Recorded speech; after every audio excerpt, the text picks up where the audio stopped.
Hello students, in the last few video lessons we have started our third unit that is magnetic effect of current and magnetism, and we discussed some of the topics of magnetic effect of current, that is electromagnetism, and we discuss the magnetic field and the Oersted experiment mainly. Okay, so in this particular video lesson we will study about the force acting on a moving charge particle in a magnetic field. ठीक है, एक charge particle है, वो moving charge particle है आपके पास, और एक moving charge particle के ऊपर अगर वो चार्ज पार्टिकल एक यूनिफॉर्म मैग्नेटिक फील्ड में क्या कर रहा है, ट्रेवल कर रहा है, तो उसके ऊपर कितना फोर्स लगेगा, ये हम नेक्स्ट टॉपिक पढ़ रहे हैं। इससे पहले एक बार रिकैप करें तो हमने ओरस्टेड एक्सपेरिमेंट के बारे में पढ़ा है। क्लियर है? तो ओरस्टेड एक्सपेरिमेंट के बारे में हमने क्या पढ़ा है कि अगर कोई भी करंट कैरिंग वायर है, अगर उस करंट कैरिंग वायर के अराउंड एक मैग्नेटिक निडल या उस करंट कैरिंग के नीचे एक मैग्नेटिक निडल रखी जाती है, तो that magnetic needle feel some force और deflects in a particular direction. ठीक है, ये मैग्नेटिक निडल है, ये अपनी बेसिक डायरेक्शन जो ज्योग्राफिकल नॉर्थ और ज्योग्राफिकल साउथ डायरेक्शन को छोड़ के अगर इस मैग्नेटिक निडल को किसी करंट कैरिंग कंडक्टर के नज़दीक रखेंगे तो the north pole of this magnetic needle will deflect towards the west side of the map के वेस्ट साइड की तरफ क्या हो जाएगा, डिफ्लेक्ट हो जाएगा। या आप ये भी बोल सकते हो कि the south pole of the magnetic needle will deflect towards the east side. ठीक है, ये आपने ओरस्टेड एक्सपेरिमेंट में पढ़ा था। क्या था Oersted experiment is conclude that, या we can draw the conclusion from the Oersted experiment that each current carrying wire has some magnetic field around itself। ठीक है, हर करंट कैरिंग वायर के अराउंड क्या होती है, एक मैग्नेटिक फील्ड होती है, और जब उस करंट कैरिंग वायर की मैग्नेटिक फील्ड मैग्नेटिक निडल की मैग्नेटिक फील्ड के साथ क्या करती है, इंटरेक्ट करती है। तो दो हो गई यहाँ पे, एक तो हो गई magnetic field of magnetic needle, ठीक है, और एक हो गई magnetic field around the current carrying wire. जब इन दोनों की मैग्नेटिक फील्ड लाइंस क्या करती हैं, इंट्रैक्ट करती है, इंट्रैक्शन का मतलब रिपल्शन और अट्रैक्शन करती हैं, ठीक है, तब मैग्नेटिक निडल के ऊपर एक फोर्स एक्सपीरियंस होता है which deflect the magnetic needle, जो मैग्नेटिक निडल को क्या कर देता है, डिफ्लेक्ट करता है। तो deflection in the magnetic needle is due to the interaction of magnetic field due to the magnetic needle and magnetic field around the current carrying wire. उन दोनों की मैग्नेटिक फील्ड के इंट्रैक्शन की वजह से डिफ्लेक्शन प्रोड्यूस होता है। ठीक है, और डिफ्लेक्शन सिंपली किसको रिप्रेजेंट करता है, force experience on the magnetic needle, magnetic needle के ऊपर फोर्स को रिप्रेजेंट करता है। क्लियर है? ओके, ओरस्टेड एक्सपेरिमेंट को हम एक और रूल है उससे भी याद रख सकते हैं, उस रूल को बोला जाता है स्नो रूल। ठीक है, 10th क्लास में पढ़ाया होगा टीचर ने आपको। ठीक है, उसको स्नो रूल बोलते हैं। स्नो रूल क्या कहता है कि अगर किसी वायर के अंदर साउथ से नॉर्थ डायरेक्शन में क्या फ्लो कर रहा है, करंट फ्लो कर रहा है। ठीक है, let in a given wire if current is flowing from south to north then the magnetic needle which is placed below the wire, then the north pole of magnetic needle will deflect towards the west side। ठीक है, उस magnetic needle का north pole है वो किस side deflect हो जाता है, वेस्ट साइड डिफ्लेक्ट होता है। ये स्नो रूल है।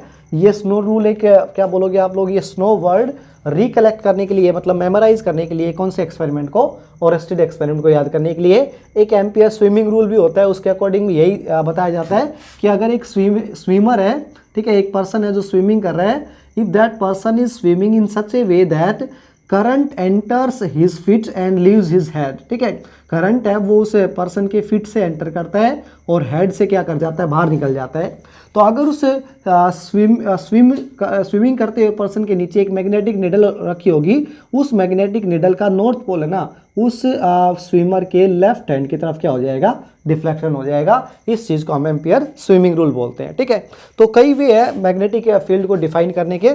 जनरली मैग्नेटिक फील्ड को कैसे डिफाइन करोगे आप, किसी भी करंट कैरिंग वायर या किसी भी मैग्नेट के अराउंड वो स्पेस जिसके अंदर मैग्नेटिक फोर्स को एक्सपीरियंस किया जा सकता है, उसको हम लोग क्या बोलते हैं, मैग्नेटिक फील्ड बोलते हैं। ठीक है, तो ये वेरी बेसिक्स है मैग्नेटिक फील्ड के, जो आप लोग 10th क्लास में पढ़ गए हो। ठीक है, अब हम लोग फर्स्ट टॉपिक स्टार्ट कर रहे हैं इसका। वो फर्स्ट टॉपिक है आपके पास force acting on a moving charge particle in a uniform magnetic field. ठीक है, देखो स्टार्ट करते हैं। ओके स्टूडेंट, फर्स्ट टॉपिक में क्या दे रखा है कि हमें एक यूनिफॉर्म मैग्नेटिक फील्ड कंसीडर करनी है। ठीक है, लेट वी से वो मैग्नेटिक यूनिफॉर्म मैग्नेटिक फील्ड हम लोग ऐसे बना देते हैं। ठीक है, क्या रिप्रेजेंटेशन होती है यूनिफॉर्म मैग्नेटिक फील्ड की, यूनिफॉर्म मैग्नेटिक फील्ड के अंदर सभी लाइंस, ठीक है, एक तो एक डायरेक्शन में होनी चाहिए, सेकेंडली सभी लाइंस की जो डिस्टेंस है वो क्या होनी चाहिए, इक्वल होनी चाहिए, ठीक है। Each line should be equidistant and the direction of all magnetic field line should be same. Let be magnetic field is set up here, यहाँ पे आपने क्या सेटअप कर दिया, बी मैग्नेटिक फील्ड सेटअप कर दी, ठीक है। ओके, इस बी मैग्नेटिक फील्ड के अंदर मैंने एक क्यू चार्ज पार्टिकल रख दिया और let we say that Q charge particle is moving with some v velocity. वो चार्ज पार्टिकल है वो वी वेलोसिटी से क्या कर रहा है, मूव कर रहा है। The velocity of the charge particle is making an angle of theta degree with magnetic field. Magnetic field के साथ थीटा डिग्री का क्या बना रही है, एंगल बना रही है, ठीक है। So we need to find out the force acting on this charge particle which is moving in uniform magnetic field with v velocity, ठीक है। तो ये जो फॉर्मूला मैं आपको बताने वाला हूँ ये एक एक्सपेरिमेंटल फॉर्मूला है, कोई प्रूफ नहीं है इसके लिए, मतलब एनालिटिकली ये ड्राइव किया गया है, ठीक है, मतलब एक्सपीरियंस से ड्राइव किया गया है ये, ठीक है। तो क्या करते हैं, सबसे पहले देखो हम निकालते हैं कि let the force acting, magnitude of force acting on the charge particle Q first depends on, किस पे डिपेंड करता है, मैग्नीट्यूड ऑफ चार्ज पे डिपेंड करता है। ये हमने एक्सपेरिमेंटली हमने देखा कि किसी चार्ज पार्टिकल के ऊपर जितना अमाउंट ऑफ चार्ज ज़्यादा होता है, जितना मैग्नीट्यूड ऑफ चार्ज ज़्यादा होता है, उतना ही force experience by the charge particle भी क्या होता है, ज़्यादा होता है, ठीक है। Secondly this magnitude of force is depending on the component of velocity which is perpendicular to magnetic field, ठीक है।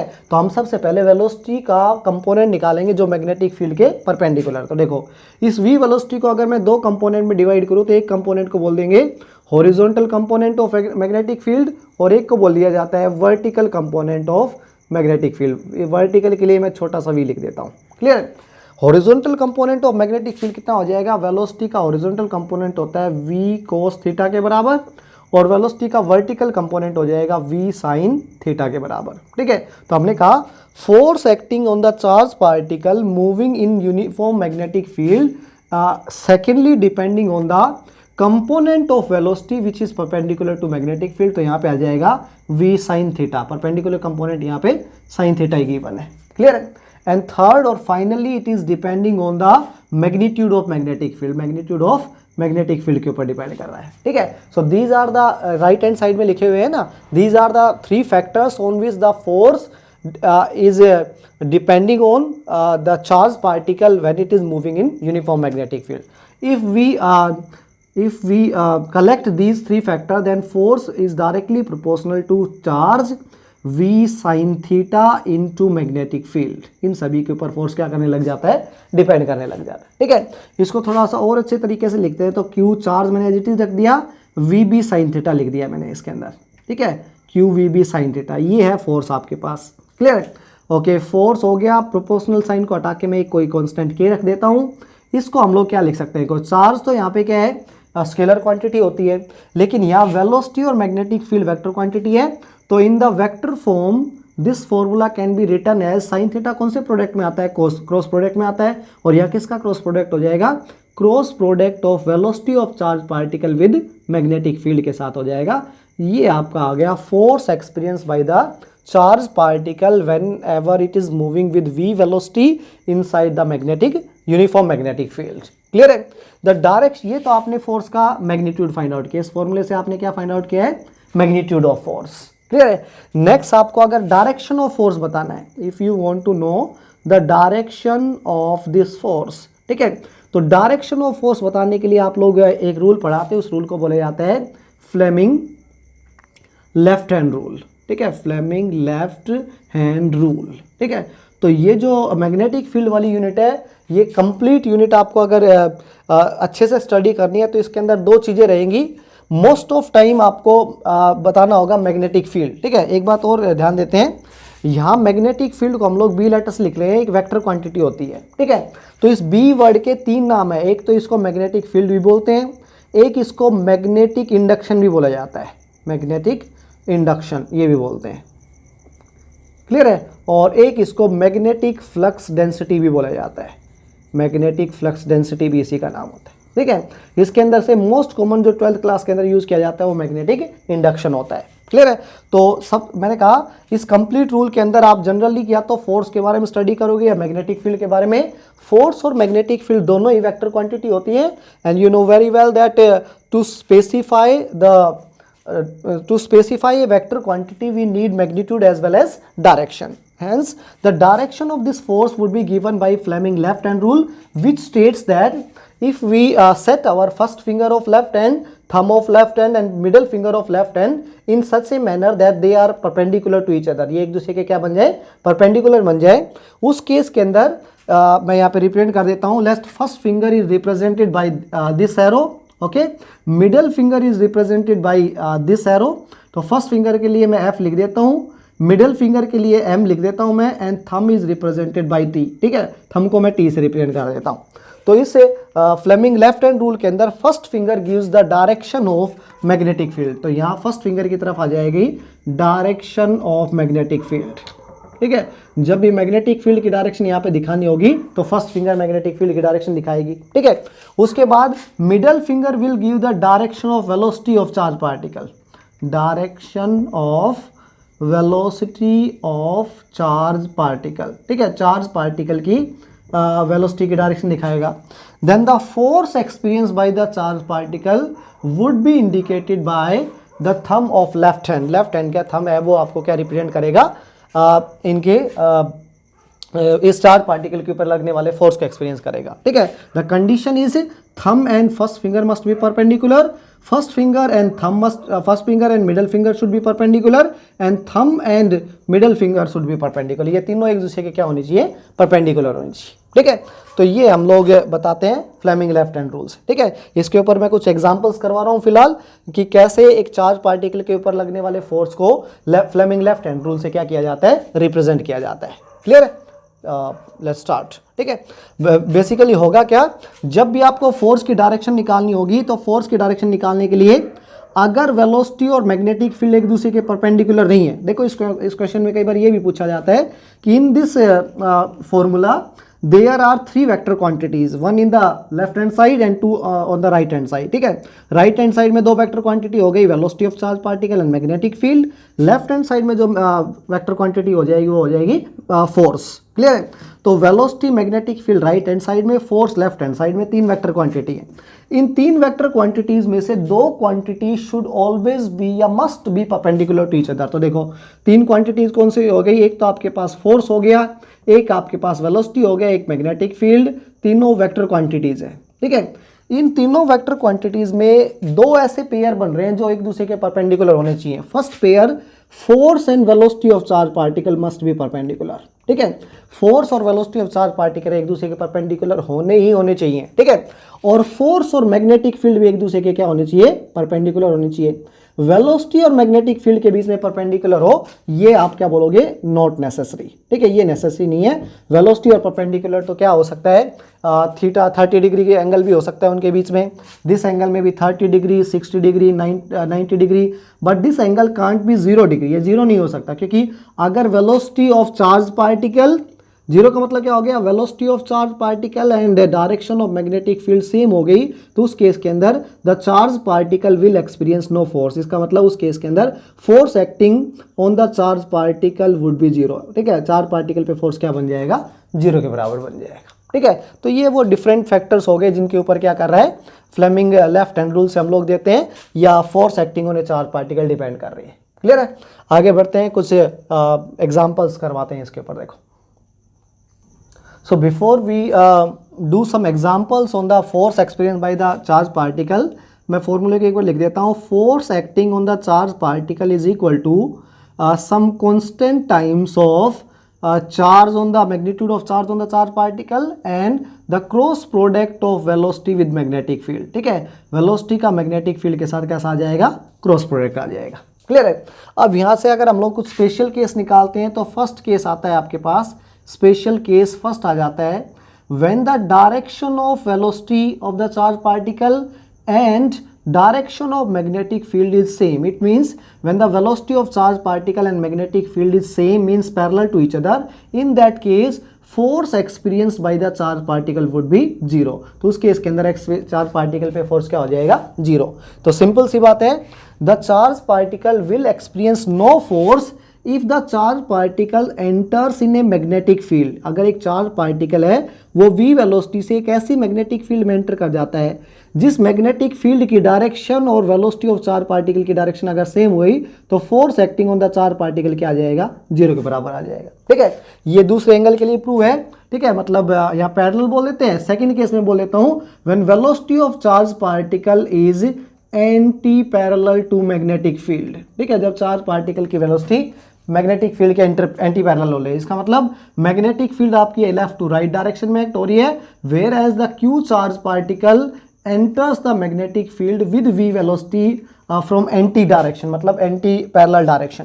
तो एंटी पैरेलल डायरेक्शन के ऊपर यहाँ भी net force experience by the charge particle क्या होगा, 0 के बराबर होगा। ठीक है, थर्ड इसका स्पेशल केस होता है। थर्ड स्पेशल केस के अंदर क्या है, when the velocity of charge particle is perpendicular to magnetic field, जब चार्ज पार्टिकल की वेलोसिटी मैग्नेटिक फील्ड के क्या हो, परपेंडिकुलर हो, उस केस के अंदर क्या होगा। देखो हम बताते हैं कि ये आपके पास यूनिफॉर्म मैग्नेटिक फील्ड हो गई and let the Q charge particle enters the magnetic field with v velocity perpendicular to the magnetic field. यहाँ से अगर ये Q charge particle magnetic field के अंदर एंटर करता है, this charge particle starts moving in a circular path. ठीक है, वो चार्ज पार्टिकल अगर परपेंडिकुलर डायरेक्शन से एंटर करता है तो चार्ज पार्टिकल सर्कुलर पाथ के अंदर क्या करने लग जाएगा, घूमने लग जाएगा। ठीक है, तो यहाँ पे इस चार्ज पार्टिकल पे लगने वाला फोर्स क्या होगा, तो maximum force acting on the charge particle when the velocity of charge particle and magnetic field are perpendicular to each other would be equal to QVB। ठीक है, और ये मैक्सिमम फोर्स उस चार्ज पार्टिकल को कौन सा फोर्स प्रोवाइड करेगा, जो घूमने के लिए जरूरी होता है, that is centripetal force provide करेगा। ठीक है, इस सेंट्रीपेटल फोर्स की वजह से चार्ज पार्टिकल मैग्नेटिक फील्ड में क्या करने लग जाता है, रिवॉल्व करने लग जाता है। ठीक है, तो ये फॉर्मूले के कुछ स्पेशल केसेस थे, वो आपको पढ़ लेने अच्छे हैं, कैसे सारे नोट डाउन करेंगे, पीडीएफ के अंदर आपको प्रोवाइड कर रहे हैं सारी चीज़ें। ठीक है, चलो एक दो क्वेश्चन करते हैं अब इसके ऊपर। फ्लेमिंग लेफ्ट हैंड रूल जो हमने बताया, उस फ्लेमिंग लेफ्ट हैंड रूल को हम लोग फादर मदर चाइल्ड वाले रूल से भी याद रख सकते हैं। ठीक है, फादर स्टैंड फॉर फोर्स हो जाएगा F, ठीक है, mother stand for magnetic field, direction of magnetic field हो जाएगा, and child stand for current. ठीक है, करंट भी आ सकता है और यहाँ वेलोसिटी ऑफ चार्ज पार्टिकल भी आ सकती है, जो मिडिल फिंगर से हम लोग क्या करेंगे, रिप्रेजेंट करेंगे। ठीक है, तो ये आगे बता देंगे इस रूल को हम लोग। देखो फर्स्ट क्वेश्चन है आपके पास। ओके स्टूडेंट, क्वेश्चन क्या गिवन है कि एक रीजन दे रखा है, ये मैंने एक रीजन बना दिया है स्क्वायर के अंदर। इस रीजन के अंदर एक Q charge particle let we say v velocity से क्या करता है, एंटर करता है। ठीक है, such that the path of charge particle remains intact, इसका मतलब एज इट इज रहता है। ठीक है, चार्ज पार्टिकल स्ट्रेट लाइन में ट्रेवल करता हुआ इस रीजन के अंदर क्या करता है, एंटर करता है, और जैसे ही चार्ज पार्टिकल इस रीजन के अंदर एंटर करता है, the charge particle goes straight. ठीक है, चार्ज पार्टिकल है ना, वो गोज स्ट्रेट बोल देते हैं, ये अनडिफ्लेक्टेड जाता है। ठीक है, अनडिफ्लेक्टेड का मतलब that charge particle does not experience any force. ठीक है, उसके ऊपर कोई फोर्स नहीं लगता है। तो क्वेश्चन ये है, what can you say about the magnetic field in that region. ठीक है, तो इस रीजन के अंदर प्रेजेंट मैग्नेटिक फील्ड के बारे में आप क्या कह सकते हो। ठीक है, दो वे डिफाइन करने का। फर्स्ट आप ये बोल दो कि इस रीजन में मैग्नेटिक फील्ड ही नहीं है। ठीक है, ये तो स्पेशल सा आंसर हो गया कि अगर मैग्नेटिक फील्ड नहीं होगी तो force experience by the charge particle क्या होगा, 0 के बराबर होगा। सेकेंड इंपॉर्टेंट क्या है, केस क्या है कि क्या ऐसा पॉसिबल हो सकता है कि Q charge particle v velocity से ट्रेवल करता हुआ उस मैग्नेटिक फील्ड में एंटर भी करे, और एंटर करने के बाद भी the net force experience by the charge particle must be 0। ठीक है, उस चार्ज पार्टिकल के ऊपर नेट फोर्स तभी भी क्या रहे, 0 के बराबर होगा। ठीक है, तो इसका आंसर होगा yes, it can be possible that Q charge particle with v velocity enters in a certain region of magnetic field and it can go undeflected only in the case either the magnetic field is parallel to the direction of velocity। पहला case क्या है कि या तो ऐसा तब हो सकता है कि जब मैग्नेटिक फील्ड की डायरेक्शन और वेलोसिटी ऑफ चार्ज पार्टिकल जा रहा है लेफ्ट से राइट डायरेक्शन में, और मैग्नेटिक फील्ड भी लेफ्ट से राइट डायरेक्शन में है, तब वो चार्ज पार्टिकल अनडिफ्लेक्टेड जाएगा। क्योंकि अभी हमने एक स्पेशल केस किया था कि अगर वेलोसिटी ऑफ चार्ज पार्टिकल और मैग्नेटिक फील्ड पैरेलल होती हैं तो force experience by the charge particle, net force experience by the charge particle क्या होता है, 0 के बराबर होता है। ठीक है, second thing, the same answer या the same question can be answered in this way also कि if the charge particle enters the magnetic field anti parallel to the direction of magnetic field. ठीक है, अगर वो Q charge particle v velocity से left से right direction के अंदर enter करता है और direction of magnetic field lines क्या होती हैं, एंटी पैरेलल। मतलब when velocity of charge particle is anti parallel to magnetic field, in that case also the force experience by the charge particle would be zero, तभी zero के बराबर होगा। ठीक है, तो दो आंसर पॉसिबल है, या तो charge particle parallelly magnetic field में एंटर करता है या एंटी पैरेलली, दोनों केस के अंदर मैग्नेटिक फील्ड क्या होगी, जीरो के बराबर होगी। Sorry, force experience by the charge particle क्या होगा, जीरो के बराबर होगा। ओके स्टूडेंट, नेक्स्ट बहुत इंपॉर्टेंट क्वेश्चन है, एक फैक्ट को या बेसिक कॉन्सेप्ट को क्लियर करेगा। क्वेश्चन है, show that gain in kinetic energy of the charge particle moving in a uniform magnetic field is zero. आपको प्रूव करके दिखाना है कि एक चार्ज पार्टिकल है, वो यूनिफॉर्म मैग्नेटिक फील्ड में मूव कर रहा है, लेकिन फिर भी उस चार्ज पार्टिकल की गेन इन काइनेटिक एनर्जी, इसका मतलब kinetic energy of the particle does not increase और decrease, that is change in kinetic energy of the charge particle moving in a magnetic field is zero.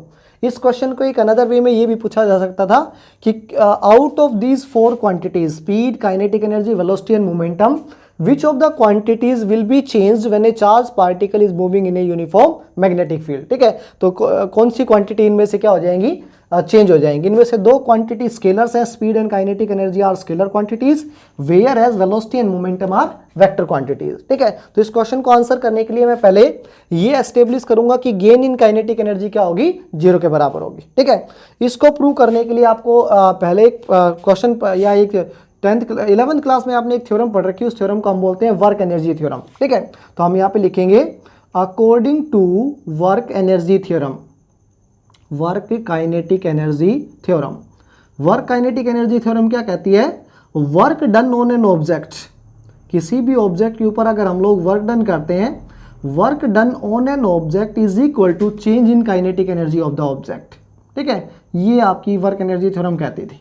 ठीक है, कि जब भी किसी ऑब्जेक्ट के ऊपर वर्क किया जाता है, वो वर्क उस ऑब्जेक्ट की काइनेटिक एनर्जी को चेंज करने में जाता है। ठीक है, अगर वो ऑब्जेक्ट मोशन में है तो, क्योंकि kinetic energy is the energy related to any object whenever the object remains in motion, जब तक ऑब्जेक्ट इसमें रहता है, मोशन में रहता है। तो अगर मैं ये प्रूव करके दिखा दूं कि मैग्नेटिक फील्ड के अंदर अगर एक चार्ज पार्टिकल मूव कर रहा है तो मैग्नेटिक फील्ड उस चार्ज पार्टिकल के ऊपर जीरो वर्क करती है, तो अगर work done by the magnetic field on the charge particle is prove to be zero, in that case the change in kinetic energy would also be zero. ठीक है, तो kinetic energy का change भी क्या हो जाएगा, जीरो के बराबर होगा। ठीक है, तो इसको प्रूव करने के लिए कैसे करते हैं हम लोग लिखते हैं let total gain in kinetic energy, total gain, हमें गेन इन काइनेटिक एनर्जी निकालनी है, total gain in kinetic energy is equal to work done by on the charge particle by the magnetic field. ठीक है, work done on the charge particle by the magnetic field. ठीक है, अगर work done on the charge particle by the magnetic field zero आ गया तो total gain in kinetic energy भी क्या हो जाएगा, जीरो हो जाएगा। ठीक है, देखो प्रूव करते हैं इसको।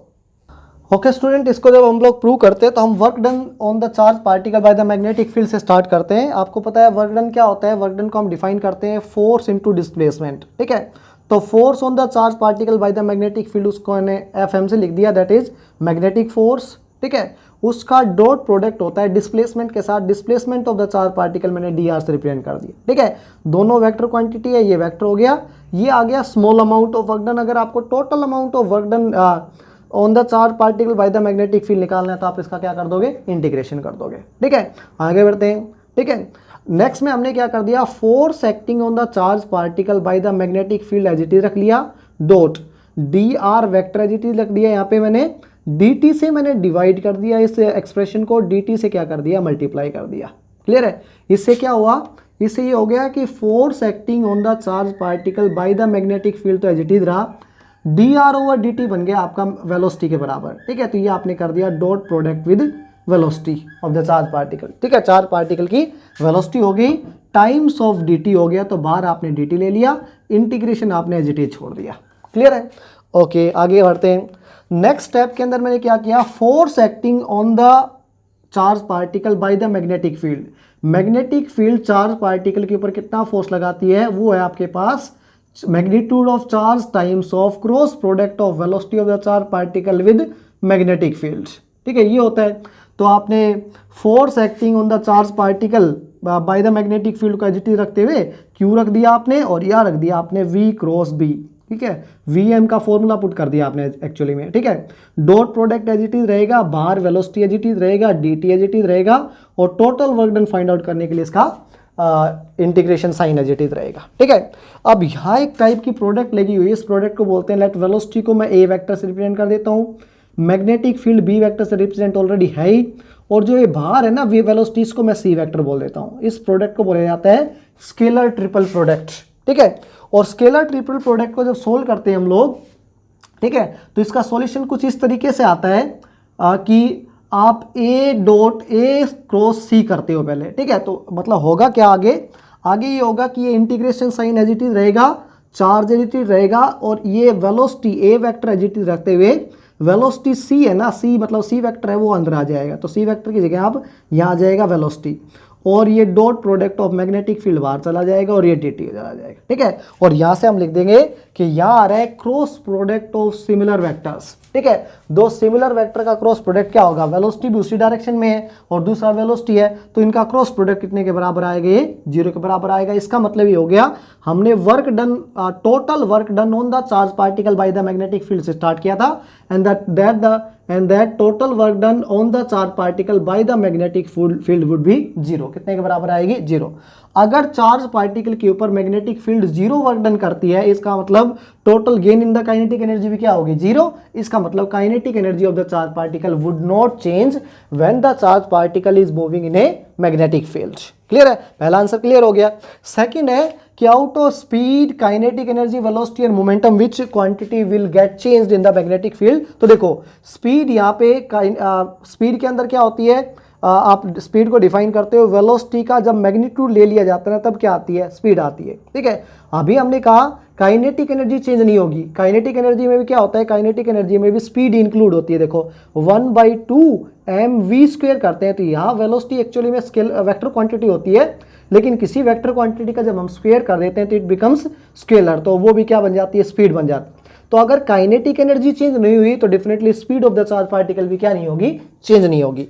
Where as velocity and momentum, ठीक है, वेलोसिटी को हम वी से नोट कर देते हैं और मोमेंटम भी एक वेक्टर क्वांटिटी है और उसको हम एक्सप्रेस करते हैं मास इनटू वेलोसिटी की टर्म्स के अंदर, ठीक है। तो इन दोनों के अंदर आपको ध्यान देना, देख रहे होगे आप कि इन दोनों के अंदर वेलोसिटी इन्वॉल्व है, ठीक है। और वेलोसिटी इन्वॉल्व होने का मतलब change in the direction.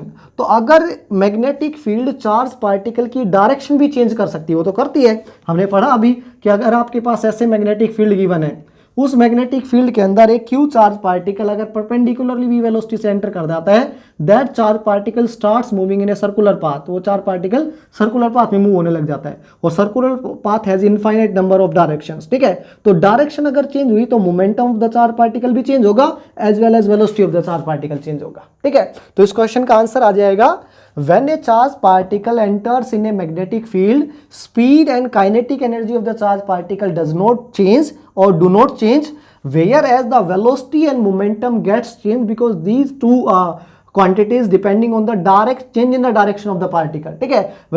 Particle की अगर डायरेक्शन भी चेंज होती है तो उस केस के अंदर भी ये दोनों क्वांटिटी चेंज हो जाएंगी। तो वेलोसिटी और मोमेंटम तो चार्ज पार्टिकल की चेंज कर सकता है, कौन, मैग्नेटिक फील्ड चेंज कर सकती है, लेकिन स्पीड और काइनेटिक एनर्जी चार्ज पार्टिकल की क्या रहेगी, कांस्टेंट रहेगी। बहुत इंपॉर्टेंट क्वेश्चन था, नोट डाउन कर लेना। Thank you. ओके स्टूडेंट, तो इस वीडियो लेसन में हमने पढ़ा एक चार्ज पार्टिकल जो मैग्नेटिक, एक चार्ज पार्टिकल के ऊपर मैग्नेटिक फील्ड कितना फोर्स लगाती है, तो उस फोर्स को हमने डिनोट किया F = QVB sin थीटा, इसे नोट किया, ठीक है। यहाँ से हम उस चार्ज पार्टिकल पे लगने वाला मैग्नेटिक फील्ड, मैग्नेटिक फोर्स जिससे वो चार्ज पार्टिकल जिस मैग्नेटिक फील्ड में एंटर किया है उस मैग्नेटिक फील्ड के बारे में पता लगा सकते हैं। तो वो मैग्नेटिक फील्ड का फॉर्मूला आ जाएगा F/QV sin थीटा के बराबर, ये आ जाएगा, ठीक है। ओके, मैग्नेटिक फील्ड के बारे में हम डिफाइन तो कर चुके हैं। मैग्नेटिक फील्ड एक वेक्टर क्वांटिटी है and it is defined as the space around the magnet और current carrying wire in which magnetic force can be experienced, ठीक है।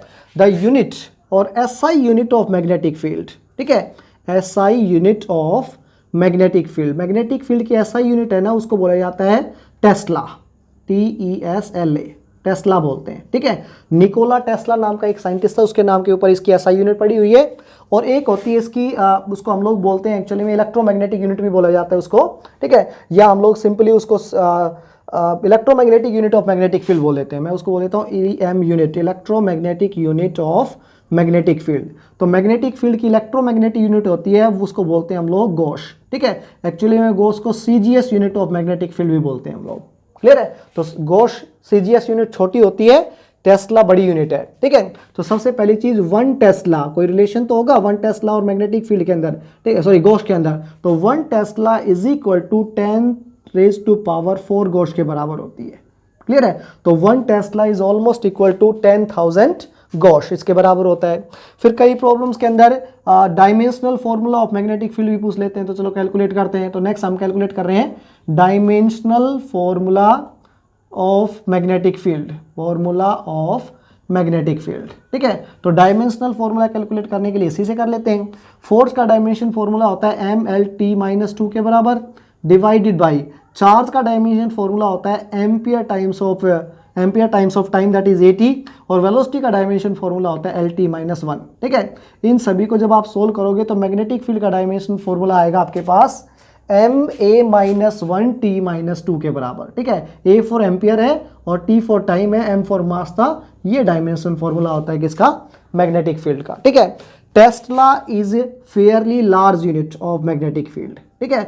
टेस्ला है वो मैग्नेटिक फील्ड की बड़ी यूनिट होती है, large unit of magnetic field. तो जनरली हम लोग क्वेश्चंस के अंदर तो टेस्ला ले लेंगे, लेकिन प्रैक्टिकल पर्पस के लिए हम लोग गॉस वर्ड यूज करते हैं मैग्नेटिक फील्ड के लिए। बहुत स्ट्रॉन्ग मैग्नेट होता है, उसकी मैग्नेटिक फील्ड 1 टेस्ला के अराउंड होती है, क्लियर है।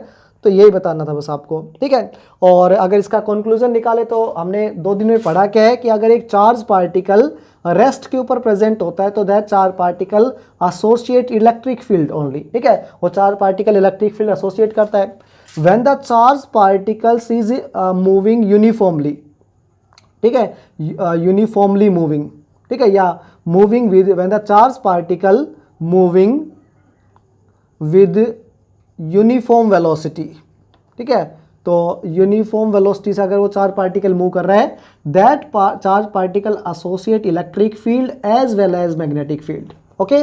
और थर्ड और बताऊं आपको कि अगर एक चार्ज पार्टिकल एक्सेलरेटेड मोशन में मूव कर रहा है, it simply means when the accelerated motion, ठीक है, when the velocity of charge particle is increasing with respect to time, in that case a wave is associated with the charge particle and that wave is called electromagnetic waves। उनको हम क्या बोलते हैं, electromagnetic wave बोला जाता है। ये आपको 5th यूनिट में पढ़ाया जाएगा टॉपिक, ठीक है। तो चार्ज पार्टिकल रेस्ट पे होता है तो सिर्फ इलेक्ट्रिक फील्ड होती है, मैग्नेटिक फील्ड 0 होती है।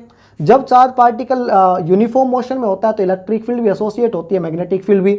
और जब वही चार्ज पार्टिकल एक्सेलरेटेड मोशन में मूव करता है तो उस चार्ज पार्टिकल के साथ एक वेव भी एसोसिएट होती है, उस वेव को हम लोग बोलते हैं इलेक्ट्रोमैग्नेटिक वेव, जो आपको 5th यूनिट के अंदर पढ़ाई जाएगी, ठीक है।